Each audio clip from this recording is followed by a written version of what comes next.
নতুন নতুন দাবি তুলে নির্বাচনে বাধা সৃষ্টি করছে জামায়াত। অভিযোগ বিএনপির পরিকল্পিতভাবে বিভক্তি তৈরির দাবি। পাল্টা অভিযোগ জামায়াতের আগে গণভোটে অনড় অবস্থান। তারেক রহমানের দেশে ফেরা ঠেকাতে চলছে নানামুখী ষড়যন্ত্র। অভিযোগ নিউ ইয়র্ক বিএনপি নেতাদের। নিরাপত্তা নিশ্চিতে অন্তর্বর্তী সরকারকে ব্যবস্থা নেওয়ার আহ্বান। চট্টগ্রাম বন্দরের নিউ মুরিং টার্মিনাল বিদেশিদের ইজারার সিদ্ধান্তের প্রতিবাদে গণ অনশনে শ্রমিক কর্মচারীরা। নিরাপত্তা ও সার্বভৌমত্ব হুমকির মুখে পড়ার শঙ্কা। নৌকায় খেলতে খেলতে নদীতে নিখোঁজ। জামালপুরে আরও এক শিশুর মরদেহ উদ্ধার। মৃতের সংখ্যা বেড়ে 4। এখনও নিখোঁজ এক। পরিবারে শোকের মাতম।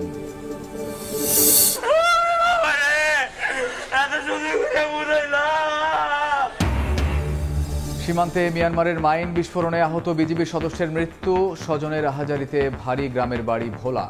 জানাজা শেষে দাফন।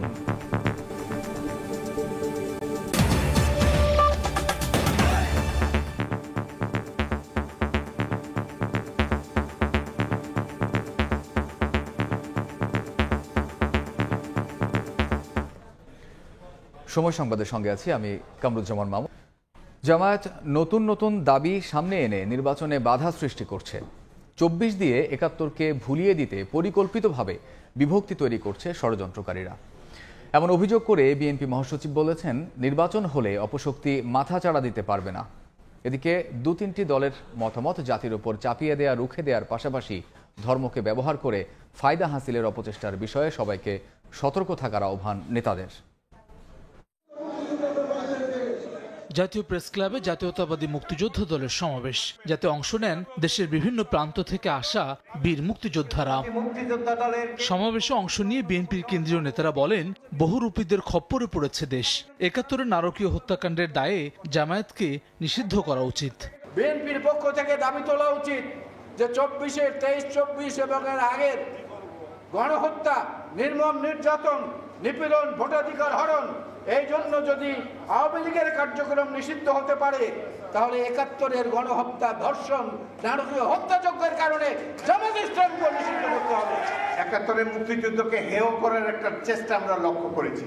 অন্তর্বর্তীকালীন সরকার এবং যারা ক্ষমতাসীন আমলা, এরা তো মুক্তিযুদ্ধে অংশগ্রহণ করে নাই এবং এদের অনেকেই মুক্তিযুদ্ধের বিরুদ্ধে ছিল, তাই তারা মুক্তিযুদ্ধকে ভুলিয়ে দিতে চায়। এ সময় পরিকল্পিতভাবে কিছু শক্তি বিভক্তি আনতে চায় মন্তব্য করে বিএনপি মহাসচিব বলেন, 71কে ভুলিয়ে দেওয়ার অবকাশ নেই। নোট অফ ডিসেন্ট বাদ দিয়ে প্রতারণা ও আগে গণভোটের নামে নির্বাচন পেছানোর ষড়যন্ত্রের বিরুদ্ধে সবাইকে ঐক্যবদ্ধ হওয়ার আহ্বান জানান তিনি। বিভক্তি আমরা আনতে চাই না, কিন্তু অত্যন্ত পরিকল্পিতভাবে কিছু কিছু শক্তি, কিছু কিছু মানুষ এখানে বিভক্তি আনতে চায়। 1971 সালকে যারা ভুলিয়ে দিতে চায়, আমরা এই ব্যাপারে খুব পরিষ্কার করে বলতে চাই, 1971 সালকে ভুলিয়ে দেওয়ার কোনো অবকাশ নেই, কারণ ওটাই হচ্ছে আমাদের জন্মের ঠিকানা। নির্বাচন যেটা ঘোষণা করেছেন 2026 সালের ফেব্রুয়ারি মাসে, ওই তখনই নির্বাচন হতে হবে। বিএনপি নির্বাচনে বাধা দিচ্ছে এমন অভিযোগ প্রসঙ্গে মির্জা ফখরুল বলেন, নানা দাবি সামনে এনে নির্বাচনে বাধা দিচ্ছে জামায়াত ইসলামী। তাহের সাহেব তার এলাকায় আমাদেরকে দোষারোপ করেছেন যে আমরা নাকি নির্বাচন বাধা নেই। এখন পর্যন্ত নির্বাচনকে যতটা বাধা সৃষ্টি করেছেন আপনারা করেছেন। আপনার পিয়ারের দাবি নিয়ে এসে যেটা আলোচনা ছিল না, প্রস্তাব ছিল না, এই কথা কাজগুলো আপনারা করেছেন। জোট পাকিয়ে রাস্তার মধ্যে আন্দোলন করছেন এবং ধমক দিচ্ছেন আজকেই হতে হবে, তাহলে আমরা নির্বাচন হতে দেব না। এদিকে রাজশাহীতে ব্যবসায়ী সম্মেলনে বিএনপি স্থায়ী কমিটির সদস্য আমির খুসরো মাহমুদ চৌধুরী বলেন, 2 থেকে 3টি দলের মতামত জোর করে বিএনপির উপর চাপিয়ে দেওয়া হচ্ছে। 2টি দলের অথবা 3টি দলের মতামত জোর করে বাকি দলগুলোর উপর চাপিয়ে দেওয়ার একটা চেষ্টা চলছে। আমরা একটা রাজনৈতিক দল, তারা আরেকটা রাজনৈতিক দল। আমরা যেখানে ঐক্যমত হয়েছি, ঐক্যমতের বাইরে গিয়ে তাদের দাবি এখন আমাদের উপর চাপাতে চাচ্ছে, জনগণের উপর চাপাতে চাচ্ছে। এদিকে নারায়ণগঞ্জে আজমতে সাহাবা মহাসম্মেলনে যোগ দিয়ে দলটির স্থায়ী কমিটির আরেক সদস্য সালাউদ্দিন আহমদ বলেন, ধর্মকে ব্যবহার করে ফায়দা হাসিলের অপচেষ্টা রুখতে সবাইকে সজাগ থাকতে হবে। একটি রাজনৈতিক দল তারা নির্বাচনের স্বার্থে, রাজনীতির স্বার্থে ইসলামকে ব্যবহার করে জাতির মধ্যে বিভক্তি নিয়ে আসতে চায়, বিশেষ করে ইসলামের ক্ষতি করতে চায়, তাদের কাছ থেকে আমাদেরকে সাবধান হতে হবে। নতুন দেশ গড়তে আওয়ামী রাজনীতি পরিত্যাগ করে আদর্শিক রাজনীতি চর্চার তাগিদ দেন বিএনপির এই নেতা। হাসান ওয়ালি, সময় সংবাদ, ঢাকা। এদিকে পাল্টা অভিযোগ করে জামায়াত বলছে সনদ নিয়ে বিএনপির অনাকাঙ্ক্ষিত পরিস্থিতি সৃষ্টি নির্বাচনে অন্তরায় হতে পারে। সংশোধিত আরপিও পুনরায় পরিবর্তনের চেষ্টাকে একটি রাজনৈতিক দলের কাছে সরকারের নতি স্বীকার বলেও মনে করেন নেতারা। যারা নির্বাচনের আগে গণভোট চায় না তারা গণতন্ত্র বিশ্বাসী নয় বলেও দাবি জামায়াতের। শনিবার সকালে রাজধানীর শাহবাগে স্থানীয় বাংলাদেশ জামায়াতে ইসলামীর ফ্রি মেডিকেল ক্যাম্প উদ্বোধন করেন সংগঠনের নায়েব আমির মুজিবুর রহমান। পিআর পদ্ধতিতে ভোট হলে নির্বাচনে কালো টাকা ও পেশি শক্তির দৌরাত্ম্য কমে যাবে বলে মন্তব্য করেন মুজিবুর রহমান। জনগণের ভোটের সঠিক মূল্যায়নে পিআর পদ্ধতির বিকল্প নেই জানিয়ে জামায়াতের শীর্ষ পর্যায়ের এই নেতা বলছেন সকল ইসলামী দল ঐক্যবদ্ধ হয়ে নামবে ভোট যুদ্ধে। টাকা পয়সা দিয়ে যে নির্বাচনকে প্রভাবিত করা এবং নিজেকে এমপি করার জন্য পাগল হয়ে যাওয়া, 10টা হুন্ডা 20টা গুন্ডা ইলেকশন ঠান্ডার এই যে বাজে একটা পদ্ধতি আর সামনে এটা কোনোদিন আসবে না ইনশাআল্লাহ, যদি পিআর সিস্টেম এখানে চালু করা যায়। এদিন গণমাধ্যমে পাঠানো ভিডিও বার্তায় জামায়াতের নায়েবে আমির সৈয়দ আব্দুল্লাহ মোহাম্মদ তাহের অভিযোগ করেন সংশোধিত আরপিও পরিবর্তনের চেষ্টা একটি রাজনৈতিক দলের কাছে সরকারের নতি স্বীকার। জুলাই সনদ বাস্তবায়ন নিয়ে বিএনপি ধোঁয়াশা তৈরি করেছে বলেও মন্তব্য নায়েবে আমিরের। আরপিওকে পুনরায় সংশোধন করা একটি দলের অন্যায় অযৌক্তিক আবদারের কাছে নথি স্বীকার করার শামিল বলেই আমরা মনে করি। সনদ বাস্তবায়ন নিয়ে বিএনপি নতুন করে যে পরিস্থিতি তৈরি করেছে এটি একেবারে অনাকাঙ্ক্ষিত। নির্বাচনের ঠিক আগে হঠাৎ এরকম রাজনৈতিক অনিশ্চয়তা উত্তাপ তৈরি করা ফেব্রুয়ারি নির্বাচন অনুষ্ঠানের প্রক্রিয়াকে বাধাগ্রস্ত করছে। রাষ্ট্র সংস্কার ও বিচার নিয়ে সরকারের ধীর গতির সমালোচনা করেন জামায়াতের নীতি নির্ধারণী পর্যায়ের এই নেতা। আমরা আশা করি উনি দৃঢ় ভূমিকা পালন করবেন। মাইমুনা হায়দার চৌধুরী, সময় সংবাদ, ঢাকা। দলগুলোর অনৈক্যের কারণেই রাজনীতিতে বিশৃঙ্খলা তৈরি হয়েছে বলে মনে করেন খোদ রাজনীতিবিদরা। এমন পরিস্থিতিতে জুলাই সনদ বাস্তবায়ন হলে দেশ আবার পুরনো অবস্থায় ফেরার শঙ্কা তাদের। সুষ্ঠু ও নিরপেক্ষ নির্বাচন ছাড়া সমাধান দেখছেন না নেতারা। সেটিকে ফ্যাসিলিটেট এবং রাজনীতিকদের মতাদর্শ ভিত্তিক সংলাপ এবং গণতান্ত্রিক চর্চা অব্যাহত রাখতে সংলাপের আয়োজন করে centre for governance studies CGS. ঠিক যেভাবে শনিবার রাজধানীর সিদ্ধেশ্বরীর একটি হোটেলে সংলাপে অংশ নেন বিভিন্ন দল ও ছাত্র সংগঠনের নেতারা। বক্তারা বলেন দেশের পুরো ব্যবস্থা পাল্টানো ছিল গণঅভ্যুত্থানের আকাঙ্ক্ষা, অথচ রাস্তায় নামা ছাড়া আদায় করা যাচ্ছে না কোনো দাবি। প্রত্যেকটা প্রতিষ্ঠানকে ধ্বংসের দ্বারপ্রান্তে নিয়ে যাওয়া হয়েছিল। এই ঠিক যেই ব্যবস্থার মাধ্যমে ক্ষমতা কক্ষিগত করে প্রত্যেকটা নাগরিকের অধিকার কেড়ে নেওয়ার একটা মেকানিজম তৈরি হয়েছিল, সেই মেকানিজম অটুট রেখে ওই জায়গায় হাসিনা চলে যাবে, আরেকজন মানুষ বসবে, সেটা গণঅভ্যুত্থানের আকাঙ্ক্ষা ছিল না। সবার কনসার্নটা নিয়ে সরকারের পক্ষ থেকে কিছু প্রস্তাব সবাইকে জানিয়ে দেওয়া উচিত ছিল যে আমরা এটা করতে চাই দেশের বৃহত্তর স্বার্থের জন্য। দীর্ঘ আলোচনার পরও ঐকমত্যে পৌঁছাতে না পারা রাজনীতিবিদদের জন্য দুর্ভাগ্যজনক উল্লেখ করে নেতারা বলেন সুষ্ঠু ও নিরপেক্ষ জাতীয় নির্বাচন ছাড়া মিলবে না সমাধান। বিএনপি নিজেকে ভাবছে আমি তো সরকারে যাব, আমাকেই তো এটা এক্সিকিউট করতে হবে, আমরা সবাই একসাথে স্বাক্ষর করব, আমরা করব। দেখেন যেই বিষয়গুলোতে মানে দ্বিমত পোষণ করেছেন ওনারা, নোট অফ ডিসেন্ট দিয়েছেন, সবগুলো ক্ষেত্রে একটাই যুক্তি ছিল যে এক্সিকিউশনের যারা দায়িত্বে থাকবেন, অর্থাৎ এক্সিকিউটিভ ডিপার্টমেন্ট যেটা, নির্বাহী বিভাগ যেটা, সেই নির্বাহী বিভাগের এটা খাটাতে কাজ করতে গিয়ে অসুবিধা হবে। বর্তমান রাজনৈতিক পরিস্থিতি। এদিকে রাজধানীর সেগুনবাগিচায় আলাদা আয়োজনে বিপ্লবী ওয়ার্কার্স পার্টির সাধারণ সম্পাদক বলেন দলগুলোর মতামত নিয়ে ঐকমত্য কমিশন দ্বিচারিতা করেছে। মানুষ যে নির্বাচনের জন্য অপেক্ষা করছে 17 বছর ধরে, ফেব্রুয়ারি প্রথমার্ধে জাতীয় নির্বাচন, এবং একই দিনে আমরা মনে করি গণভোটও সেখানে অনুষ্ঠিত হওয়া দরকার। অন্য কোনো পক্ষের এই ধরনের কোনো বিষয় নিয়ে জেদ করবার বা এটাকে নিয়ে কোনো দর কষাকষি করবার কোনো সুযোগ নেই। অন্তর্বর্তী সরকারের জুলাই সনদ বাস্তবায়নের আদেশ জারির এখতিয়ার নেই বলেও মন্তব্য করেন সাইফুল হক। আইন বিশেষজ্ঞ, লয়ার তাদের মতামত নিয়েছেন। তোহা খান তামিম, সময় সংবাদ, ঢাকা।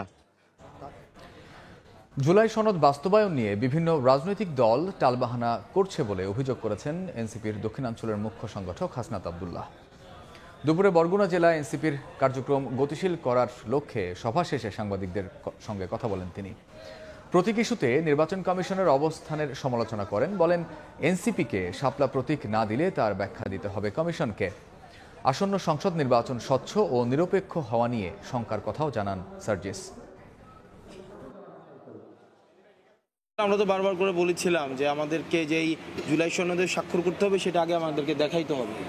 তো ওনারা স্বাক্ষর না দেখে সিগনেচার কেন করলো? ওনাদের তো আগে দেখা উচিত ছিল না? আমরা তো বলেছি আগে এটা আমাদেরকে দেখাইতে হবে, কে ঘোষণাটা দিবে সেটা আগে নিশ্চিত করতে হবে এবং সেটাকে অর্ডার জারি করতে হবে। ব্যক্তি সর্বস্ব স্বেচ্ছাচারী সিদ্ধান্ত আমরা দেখেছি। আমরা শুরু থেকেই বলেছি যে নির্বাচন কমিশন আসলে নীতিমালা নেই, তাহলে তারা কোন নীতিমালার আন্ডারে শাপলা কলি এখন অন্তর্ভুক্ত করেছে? সরকার সুষ্ঠু ও শান্তিপূর্ণ পরিবেশে নির্বাচন করতে সর্বাত্মক প্রস্তুতি নিয়েছে বলে জানিয়েছেন নির্বাচন কমিশনার আনোয়ারুল ইসলাম সরকার। সকালে কুয়াকাটার কোডেক প্রশিক্ষণ কেন্দ্রে নির্বাচন কর্মকর্তাদের এক কর্মশালায় তিনি একথা বলেন।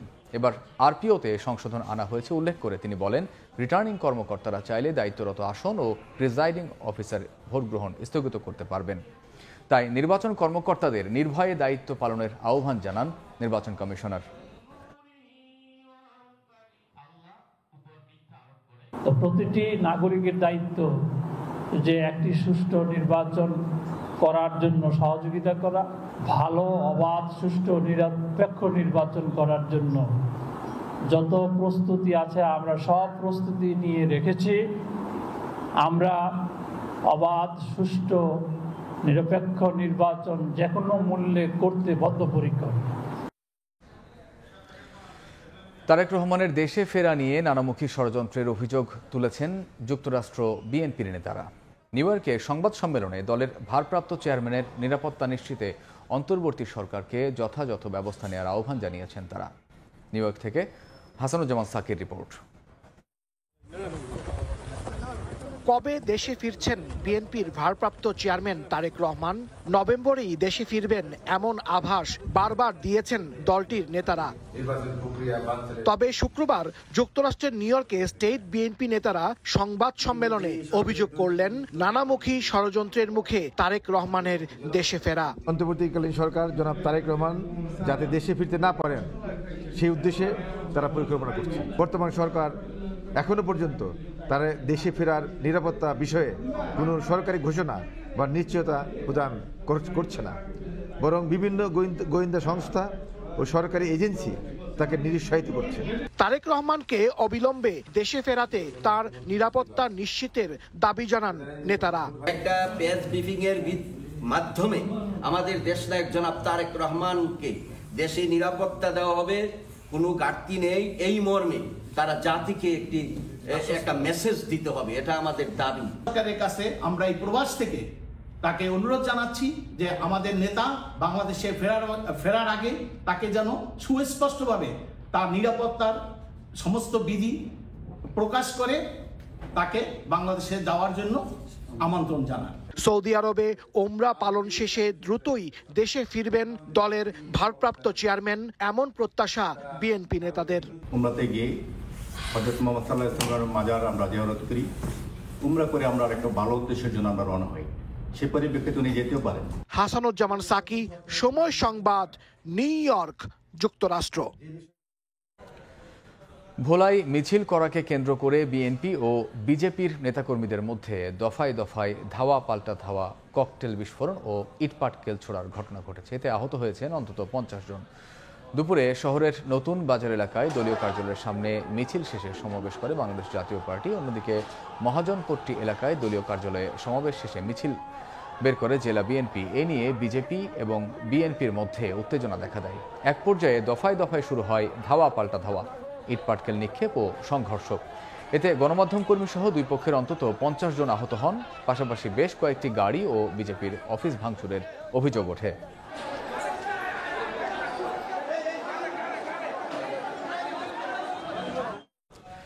সময় সংবাদে আরও থাকছে। সেন্ট মার্টিন ভ্রমণে নিষেধাজ্ঞা উঠে গেলেও নেই পর্যটক, রাত্রি যাপনের অনুমতি না থাকায় নেই আগ্রহ, যাত্রী সংকটে ছাড়ছে না জাহাজ।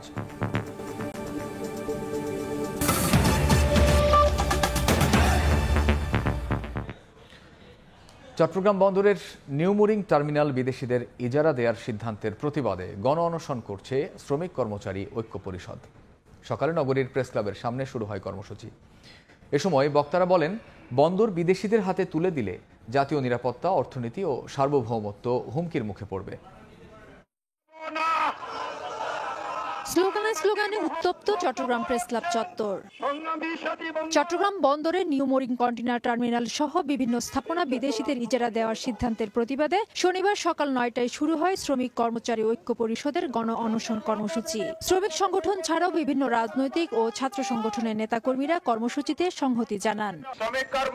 এই সময় বক্তারা বলেন, দেশের অর্থনীতির প্রধান দ্বার ও কৌশলগত এই স্থাপনা বিদেশিদের ইজারা দেওয়া হলে জাতীয় নিরাপত্তা, অর্থনীতি ও সার্বভৌমত্ব হুমকির মুখে পড়বে। বিদেশিদের কাছে দিলে বন্দরে তাহলে আমাদের দেশের নিরাপত্তা হবে, নিরাপত্তার সমস্যা হবে। আর বর্তমান সরকার হলো অন্তর্বর্তীকালীন সরকার, তারা কোনো নির্বাচিত সরকার না, নির্বাচিত সংসদ নাই এখানে। সমাবেশে দাবি করা হয়, নিউমোরিং কন্টেইনার টার্মিনাল বছরে হাজার কোটি টাকার রাজস্ব দেয়, তাই এটি বিদেশিদের হাতে তুলে দেয়া আত্মঘাতী সিদ্ধান্ত। এই সময় দুবাই ভিত্তিক ডিপি ওয়ার্ল্ডের সঙ্গে সরকারের ইজারা চুক্তি গোপন রাখা হয়েছে বলে অভিযোগ করেন তারা। এই বন্দর দিয়ে সমস্ত এক্সপোর্ট ইম্পোর্টের 92% এমসিসির মাধ্যমে আজকে সমাধা হয়। আমরা বুঝি না কেন বারবার এই বিদেশিকে দেওয়ার জন্য এই সরকার পায়তারা করছে। রাষ্ট্রবিরোধী জনস্বার্থবিরোধী সমস্ত প্রতিষ্ঠানের সাথে যুক্ত হয়েছিল সেগুলো বাতিল করে এবং জাতিকে দেওয়ার জন্য বর্তমানে ও সরকার করে যেতে পারে আপনারা করতে যাচ্ছেন সেগুলো থেকে দূরে সরে আসেন। বক্তারা অবিলম্বে সরকারকে বন্দর ইজারা দেওয়ার সিদ্ধান্ত থেকে সরে আসার আহ্বান জানান। তা না হলে সারা দেশে কঠোর আন্দোলনের হুঁশিয়ারি দেন আন্দোলনকারীরা। ফেরদৌস লিপি, সময় সংবাদ, চট্টগ্রাম। কাল যমুনা অভিমুখে লং মার্চের ঘোষণা দিয়েছেন স্বতন্ত্র ইবতেদায়ী মাদ্রাসার আন্দোলনরত শিক্ষকরা। ২০ দিন ধরে প্রেস ক্লাবের সামনে অবস্থান কর্মসূচিতে দাবি আদায় না হওয়ায় এ ঘোষণা দেন তারা। শনিবার অবস্থান কর্মসূচিতে শিক্ষক নেতারা বলেন, ইবতেদায়ী ও প্রাথমিক শিক্ষার কারিকুলাম এক হলেও শুধু একটি অংশকে সরকারিকরণ করে তাদের সঙ্গে বৈষম্য করা হয়েছে। একটি বিশেষ মহলের চাপে সরকারের ঘোষণার পরেও ইবতেদায়ী মাদ্রাসার জাতীয়করণ সম্ভব হচ্ছে না বলেও দাবি করেন তারা। দাবি মেনে নিয়ে শিক্ষা প্রতিষ্ঠানে ফেরত যাওয়ার সুযোগ দিতে সরকারের প্রতি আহ্বান জানান শিক্ষকরা। এর আগে শুক্রবার দাবি আদায়ে ২৪ ঘন্টার আলটিমেটাম দেন আন্দোলনরত মাদ্রাসা শিক্ষকরা।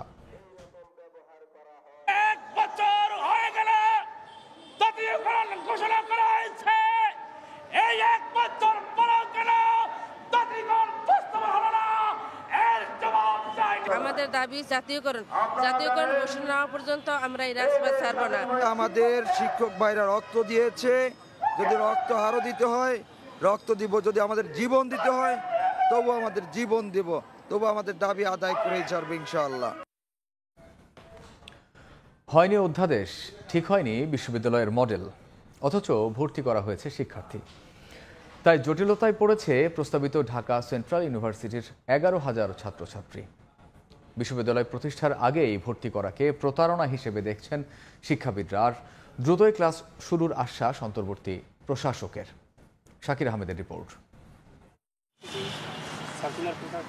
চলতি বছর রাজধানীর ৭ কলেজকে নিয়ে প্রস্তাবিত ঢাকা কেন্দ্রীয় বিশ্ববিদ্যালয়ের ভর্তি পরীক্ষায় উত্তীর্ণ হন নূর নবী ইসলাম। অন্যান্য বিশ্ববিদ্যালয় যেখানে এক সেমিস্টারের ক্লাস শেষে আগামী বছরের ভর্তি পরীক্ষার তারিখ ঘোষণা করেছে, সেখানে প্রস্তাবিত এই বিশ্ববিদ্যালয়ের শিক্ষার্থীদের ক্লাস শুরুর কোনো খবর নেই। আমি সেকেন্ড টাইমার ১ বছর গ্যাপ, এখন এখানে আমার যদি ডিসেম্বরে ক্লাস শুরু হয় ১ বছর গ্যাপ ড্রপ পড়ছে, তার মানে আমি ২ বছর শেষে পড়ে গেলাম। শুধু নূর নবী নন, বিশ্ববিদ্যালয় প্রতিষ্ঠার আগেই ভর্তি পরীক্ষা দিয়ে উত্তীর্ণ হয়ে ১১,০০০-এরও বেশি শিক্ষার্থী এখন পরিচয়হীন। কোনো বিশ্ববিদ্যালয়ই তাদের দায়িত্ব নিচ্ছে না, তাই বারবার স্মারকলিপি, আন্দোলন ও অনশন করেও মিলছে না সমাধান। ওনারা যদি ওই মডেলের মধ্যে যদি ওনারা সাবজেক্ট না দেখাতে পারে তাহলে ওনারা আমাদের ভর্তি পরীক্ষা নিল কেন? কলেজের পদ্ধতিতে আমাদেরকে ভর্তি নিয়ে ফেলাইছে, এই কারণে ওনাদের উচিত হইব যে কলেজের পদ্ধতিতে আমাদের আপাতত এই সেশনটা রান করা। প্রস্তাবিত বিশ্ববিদ্যালয়ের মডেল নিয়ে অংশীজনদের মধ্যে মতানৈক্যের পাশাপাশি মৌলিক বিভাগগুলোকে বাদ দেয়া সহ নারী শিক্ষা সংকোচনের আশঙ্কায় বিশ্ববিদ্যালয় প্রতিষ্ঠা নিয়ে দীর্ঘসূত্রতা তৈরি হয়েছে। এমন পরিস্থিতিতে শিক্ষকরা বলছেন এই শিক্ষার্থীরা এখনো কোনো বিশ্ববিদ্যালয়ের অধীনে নেই, ফলে তাদের ক্লাস নেয়া এখতিয়ার বহির্ভূত। তবে মন্ত্রণালয়ের নির্দেশনা পেলে তারা সে অনুযায়ী ব্যবস্থা নেবেন। বর্তমানের যে কলেজগুলোর স্বাতন্ত্র্য আছে এই কাঠামো বজায় রেখেই তারপরে যা কিছু করার সেটা করতে হবে। বলা হচ্ছে নতুন একটা বিশ্ববিদ্যালয় হবে, সেই বিশ্ববিদ্যালয় যেহেতু আইন প্রতিষ্ঠিত হয়নি, অধ্যাদেশ হয়নি, ফলে তারা তাদের ক্লাস নেওয়ার বিষয়টা আমরা যদি নিতে চাই এটা আসলে আইন পারমিট করে না। আইন পারমিট করতে গেলে তাদেরকে কোনো একটা বিশ্ববিদ্যালয়ের অধীনে থাকতে হবে এবং শিক্ষা মন্ত্রণালয়ের অনুমতি থাকতে হবে। বিশ্ববিদ্যালয় প্রতিষ্ঠার সব ধাপ সম্পন্ন না করেই শিক্ষার্থী ভর্তি করাকে হঠকারী সিদ্ধান্ত উল্লেখ করে দ্রুত সরকারকে এই শিক্ষার্থীদের একাডেমিক পরিচয় নিশ্চিত করার পরামর্শ শিক্ষাবিদদের। বিশ্ববিদ্যালয় হলো না, তার কাঠামো কি হবে, রূপরেখা কি হবে, শিক্ষক কারা হবেন, শিক্ষার্থীর ক্রাইটেরিয়া কি হবে, ক্যাম্পাস কোথায় হবে, অর্থাৎ সবকিছু চূড়ান্ত না করে শিক্ষার্থী ভর্তি করে ফেলা, এটা তো আমি মনে করি যে কেবল ভুল না, এটা রীতিমতো অপরাধ। আর দ্রুতই সমস্যা সমাধানের আশ্বাস অন্তর্বর্তী প্রশাসকের। বিলম্ব হবে বলে আমি মনে করি না, দ্রুতই হয়ে যাবে, হয়ে গেলে সবকিছুর সমাধান হবে। প্রস্তাবিত এই বিশ্ববিদ্যালয় প্রতিষ্ঠার বিষয়টি অধ্যাদেশের খসড়ার উপর মতামত যাচাই বাছাইয়ের পর্যায়ে রয়েছে। শাকির আহমেদ, সময় সংবাদ, ঢাকা। জামালপুরে নৌকায় খেলতে খেলতে নদীতে ডুবে নিখোঁজ আরেক শিশুর মরদেহ উদ্ধার হয়েছে। পরিবারে বইছে শোকের ছায়া, মায়ের কান্নায় ভারী পরিবেশ। এ নিয়ে মৃতের সংখ্যা বেড়ে দাঁড়ালো 4 জনে। এখনও নিখোঁজ এক শিশু।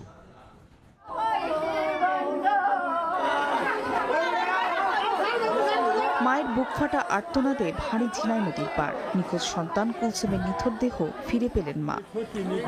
শনিবার সকাল থেকে নদীর বিভিন্ন পয়েন্টে দ্বিতীয় দিনের উদ্ধার অভিযানে নামেন ফায়ার সার্ভিসের ডুবুরি দল। এক পর্যায়ে নিখোঁজ কুলসুমের লাশ দেখতে পান তারা। উদ্ধারের পর হস্তান্তর করা হয় পরিবারের কাছে। এই নিয়ে 4 শিশুর লাশ উদ্ধার হলো। তবে এখনো নিখোঁজ রয়েছে বৈশাখী নামে আরেক শিশু। প্রখণ্ড তাপমাত্রা ছিল, যার ফলে তারা ছোট ছোট বাচ্চা নদীতে আসছে গোসল করার জন্য। পানির স্রোতই তারা এসে গেছে। বাপ মা তো কান্দে কান্দে মরবো, জীবন আর আসবো না। কত দুঃখ কষ্ট মানুষ করে, কত কিছু ঘর বাড়ি করে কাঁদে কি করলো, সব ফুরাই গেল। নিহত 4 জনের মধ্যে পলি আক্তার, কুলসুম ও আবু হাসানের বাড়ি মাদারগঞ্জের চরভাটিয়ান এলাকায়, আর সাইবা আক্তার সরিষাবাড়ি উপজেলার বাউসী এলাকার বাসিন্দা। শুক্রবার বিকেলে ঝিনাই নদীর আনারবাড়ি ঘাটে গোসল করতে নামে 5 শিশু। এই সময় পাড়ে বাঁধা নৌকায় খেলতে গিয়ে ডুবে যায় সবাই। রাতেই 3 শিশুর লাশ উদ্ধার করে ফায়ার সার্ভিসের ডুবুরি দল। সময় সংবাদ, জামালপুর। বান্দরবান সীমান্তে আরাকান আর্মির পুঁতে রাখা মাইন বিস্ফোরণে নিহত বিজিবি সদস্য আক্তার হোসেনের দাফন সম্পন্ন হয়েছে ভোলাই। স্বজন শুভানুধ্যায়ীদের পাশাপাশি জানাজায় অংশ নেন তার বিজিবি সহকর্মীরাও। স্বামীর অকাল মৃত্যুতে দিশেহারা স্ত্রী, স্বজন ও সহকর্মীর অশ্রুসিক্ত নয়নে ভোলায় চিরনিদ্রায় শায়িত হলেন বিজিবি সদস্য আক্তার হোসেন। শনিবার সকালে আক্তারের লাশবাহী হেলিকপ্টার পৌঁছায় ভোলার দৌলত খান হেলিপ্যাডে। সেখান থেকে মরদেহ নেওয়া হয় গ্রামের বাড়ি কলেজ রোড এলাকায়। এ সময় কান্নায় ভেঙে পড়েন স্বজনরা। শেষবারের মতো বিদায় জানান আত্মীয় স্বজন, এলাকাবাসী। পরে আবি আব্দুল্লাহ কলেজের পাশের ঈদগাহ মাঠে নেওয়া হয় মরদেহ। সেখানে জানাজা শেষে TNT জামে মসজিদ কবরস্থানে দাফন করা হয়। সীমান্তে প্রাণহানি কমাতে সরকারকে কার্যকরী পদক্ষেপ নেয়ার দাবি পরিবারের। আমার ছেলে যেইভাবে মারা গেছে, অদূর ভবিষ্যতে যেন সরকার এটার প্রতি একটা সুদৃষ্টি রাখে। বার্মার বাহিনীরা আমাদের রিপন ভাইকে এভাবে হত্যা করেছে। এজন্য আমরা আমাদের দেশের রাষ্ট্রপ্রধানের কাছে আমরা বিচার চাই। 12 অক্টোবর বান্দরবনের নাইখংছড়ির তমরু সীমান্তে টহলের সময় মিয়ানমারের বিদ্রোহী গোষ্ঠী আরাকান আর্মির পুঁতে রাখা মাইন বিস্ফোরণে আহত হন আক্তার হোসেন। 20 দিন চিকিৎসার পর শুক্রবার ঢাকা সম্মিলিত সামরিক হাসপাতালে মৃত্যু হয় তার। নাসির উদ্দিন লিটন, সময় সংবাদ, ভোলা। 9 মাস পর সেন্ট মার্টিন ভ্রমণে নিষেধাজ্ঞা উঠে গেলেও নেই পর্যটক। রাত্রিযাপনের অনুমতি না থাকায় আগ্রহ হারাচ্ছেন ভ্রমণ পিপাসুরা। জাহাজ কর্তৃপক্ষ বলছে যাত্রী সংকটে নভেম্বরে জাহাজ ছাড়বেন না তারা। তারপরও সেন্ট মার্টিনের উদ্দেশ্যে কক্সবাজার ঘাট থেকে ফিরে যাচ্ছেন অনেকে। মোহাম্মদ ফরাজের ক্যামেরায় বিস্তারিত জানাচ্ছেন সুজাউদ্দিন রুবেল। পহেলা নভেম্বর পর্যটকদের জন্য উন্মুক্ত করা হয়েছে সেন্ট মার্টিন দ্বীপ। তাই সেন্ট মার্টিন ভ্রমণের উদ্দেশ্যে কক্সবাজারের BIWTA ঘাটে আসেন ফরিদপুরের শামীম খান, কিন্তু কাউন্টারে বিক্রি হচ্ছে না টিকিট, নেই জাহাজও। আজকে চলে আসছি যে সেন্ট মার্টিন যাব এই উদ্দেশ্যে, তো আইসা দেখি তো এক বিরাট কায়দা ওয়েদা। শুধু শামীম খান নন, সেন্ট মার্টিন ভ্রমণে যেতে অনেক পর্যটক এসেছিলেন ঘাটে। সবাই ফিরেছেন হতাশ হয়ে। নভেম্বরেও সেন্ট মার্টিনে রাত্রি যাপনের অনুমতি চাইছেন পর্যটকরা। ঘাটে এসে দেখলাম যে কোনো জাহাজই চলাচল অফ, তো যার কারণে একটু হতাশাই হলাম। ওভারনাইট স্টে করতে না পারলে সেটা আসলে ওয়ার্থ না যাওয়াটা। জাহাজ কর্তৃপক্ষ বলছে দীর্ঘ সময় জাহাজে চড়ে সেন্ট মার্টিন পৌঁছে রাতে থাকার অনুমতি নেই পর্যটকদের। মাত্র 1 ঘন্টা দ্বীপে ঘুরেই আবার জাহাজে উঠতে হবে পর্যটকদের। তাই লোকসানের সংখ্যায় জাহাজ ছাড়ছেন না তারা। নৌ পরিবহন দপ্তর এখনো রেশিওর যে শিডিউলটা ওইটা দেয় নাই। তো এই শিডিউলটা আমরা কি চেয়ে নিব না ওনারা চেয়ে নিবে? কারণ ওনারাই তো নিজেরা মিটিং করছে। বলতে গেলে একটা সম্পূর্ণ সমন্বয়হীনতা, আমাদের সাথে তামাশা। এমন পরিস্থিতিতে জাহাজ কর্তৃপক্ষের সঙ্গে বসে বিষয়টি সুরাহার কথা বলছে জেলা প্রশাসন। ট্যুরিজম বোর্ডের পক্ষ থেকে একটা অ্যাপস ডেভেলপ করা হয়েছে, যারা টিকিট কাটতে আগ্রহী সেখানে গেলে তারা টিকিট কাটতে পারবে। 3 বছর আগেও টেকনাফ থেকে দৈনিক 5-6 হাজার পর্যটক নিয়ে সেন্ট মার্টিন যাতায়াত করত 9 থেকে 11টি জাহাজ। কিন্তু মিয়ানমারের রাখাইন রাজ্যে সংঘাতের কারণে টেকনাফ সেন্ট মার্টিন রুটে পর্যটকবাহী জাহাজ চলাচল বন্ধ রয়েছে। সুজাউদ্দিন রুবেল, সময় সংবাদ, কক্সবাজার। এবার চট্টগ্রাম বিভাগের খবর।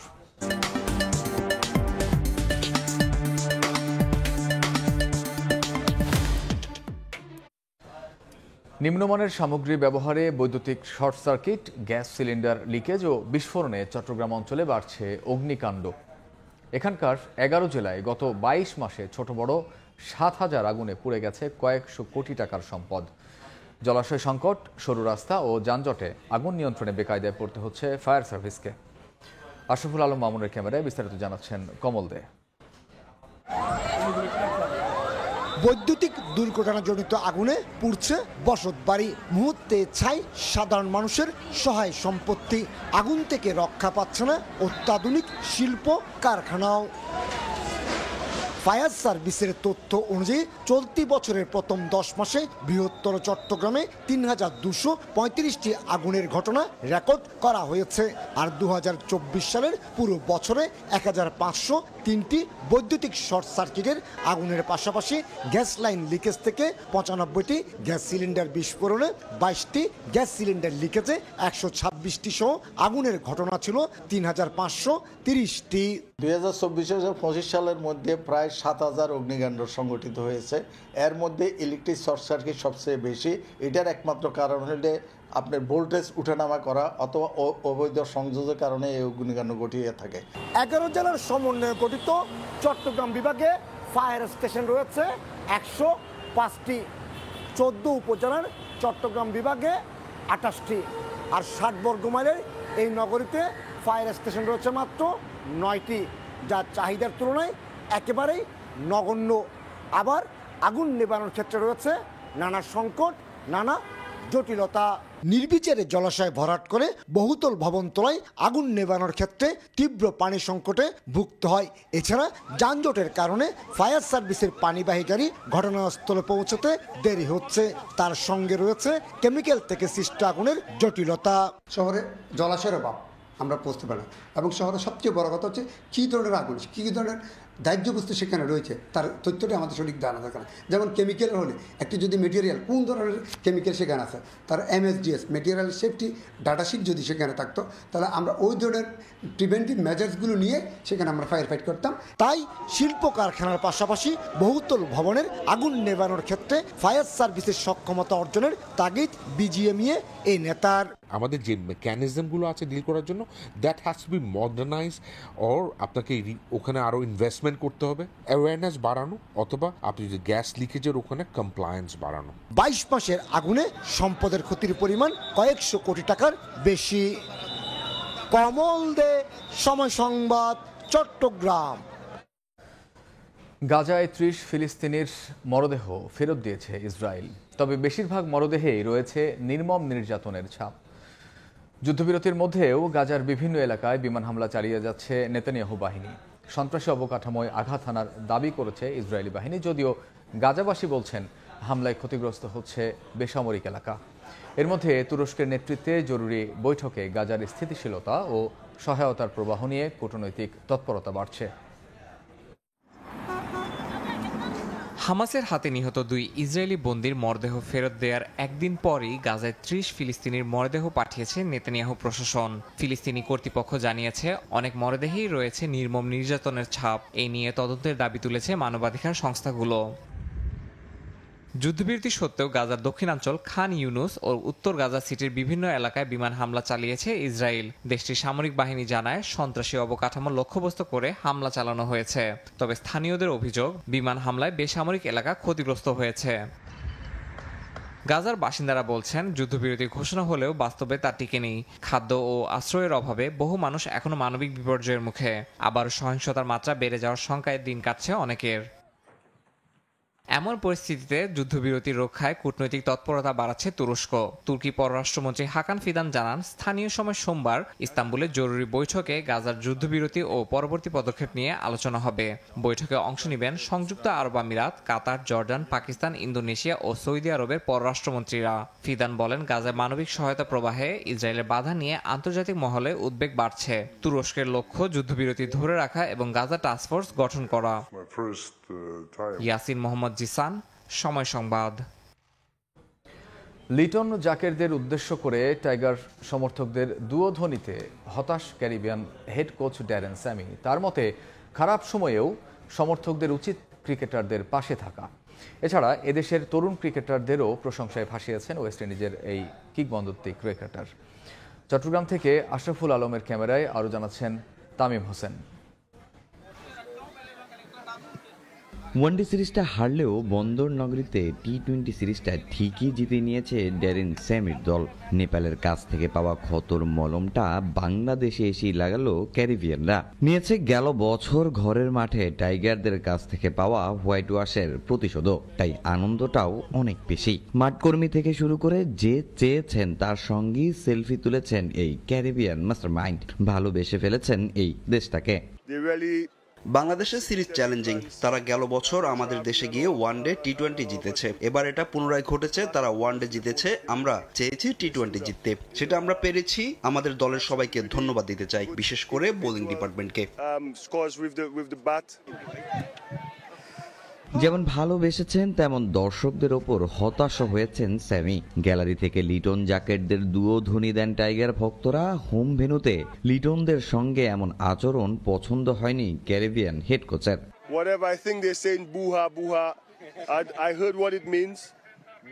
বাংলাদেশের ভক্তরা দারুণ, আমি সব সময় তাদের প্রশংসা করি। যদিও আমি এখন খেলছি না, তারপরও অনেক ভালোবাসা পেয়েছি। কিন্তু তারা যেভাবে তাদের খেলোয়াড়দের ট্রিট করেছে সেটা আমি পছন্দ করিনি। তারা খেলোয়াড়দের ভুয়া ভুয়া বলেছে, আমি এটার মানে পরে জেনেছি। কিন্তু আপনি সমর্থক, প্রত্যেক খেলোয়াড় চায় ভালো করতে, তাদের সব সময় সমর্থন করা উচিত। প্র্যাকটিস সেশনগুলোতে চট্টলার নেট বোলারদের সঙ্গেও অনেকটা সময় কাটিয়েছেন স্যামি। শোনা গেছে একজনকে নাকি প্রস্তাব দিয়েছেন সিপিএল এর জন্য, যদিও সেটা অস্বীকার করেন তিনি। তবে দেন তার সঙ্গে যোগাযোগ রাখার প্রতিশ্রুতি। আমি কাউকে সিপিএল এ নেওয়ার কথা বলিনি। আমি 15 বছর ধরে এখানে আসছি। হ্যাঁ, এখানে বেশ কিছু ট্যালেন্ট আছে যাদের আরো ভালো করার পরামর্শ দিয়েছি, তাদের উৎসাহ দিয়েছি। পরে তাদের সাথে যোগাযোগও করব। তামিম হোসেন, সময় সংবাদ, চট্টগ্রাম। এই ছিল বিকেল 5টার সময় সংবাদে।